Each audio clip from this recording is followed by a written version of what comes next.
Shopping is the best happiness for all girls. কি ঠিক বললাম তো? আসসালামু আলাইকুম সবাইকে, আমি কেমি ফাতেমা ফেসবুক পেজ থেকে। তো চলেন আপনাদেরকে নিয়ে আজকে চলে যাই আমাদের রংপুরের বিখ্যাত সুপার মার্কেটে আমরা কেন যাই সেটা আপনারা ভালো করেই জানেন।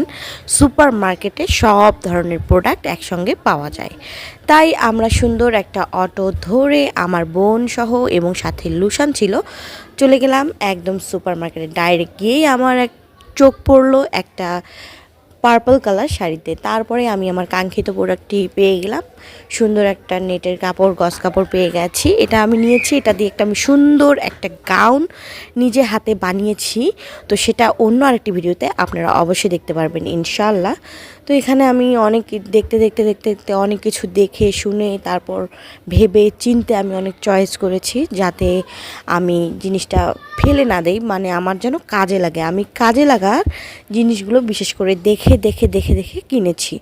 আর আমার কেনাকাটা দেখে লুসান একদম ক্লান্ত হয়ে ফ্ল্যাট হয়ে একদম, মানে কি বলবো, আর দোকানের গদিতেই শুয়ে পড়েছে।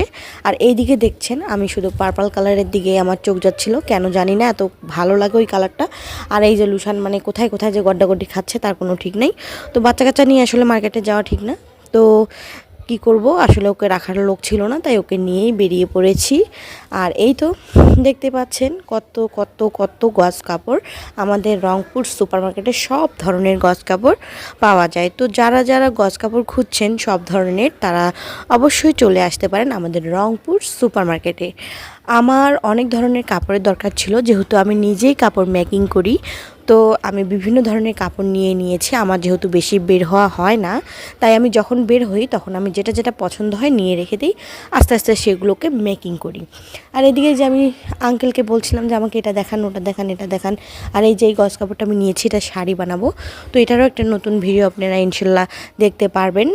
তো এই কাপড়টা ছিল হচ্ছে সীমার জর্জেট কাপড়। এটার গজ আমার কাছে নিয়েছে 200 টাকা, অনেকের কাছে 250-300 টাকাও নিয়ে থাকে। আমি একটু দামাদামি করে নিয়েছি, তাই আমি 200 টাকার মধ্যে পেয়েছি। আর যেটা আমার দামে বনে না আমি সেটা নেই না, যেটা দামে বনে আমি সেটাই নেই। তো এই কাপড়টা আমার পছন্দ হচ্ছিলো একটা গাউনের জন্য, তো বেশি ডিপ তো তাই আমি নেইনি। তো এই যে আমি আরও দেখছিলাম গাউনের জন্য, চয়েস করে রেখে এসেছি যে পরবর্তীতে গিয়ে আমি এগুলো নিয়ে আসব, যেহেতু একসঙ্গে এত কেনাকাটা করার টাকা আমার কাছে ছিল না তাই।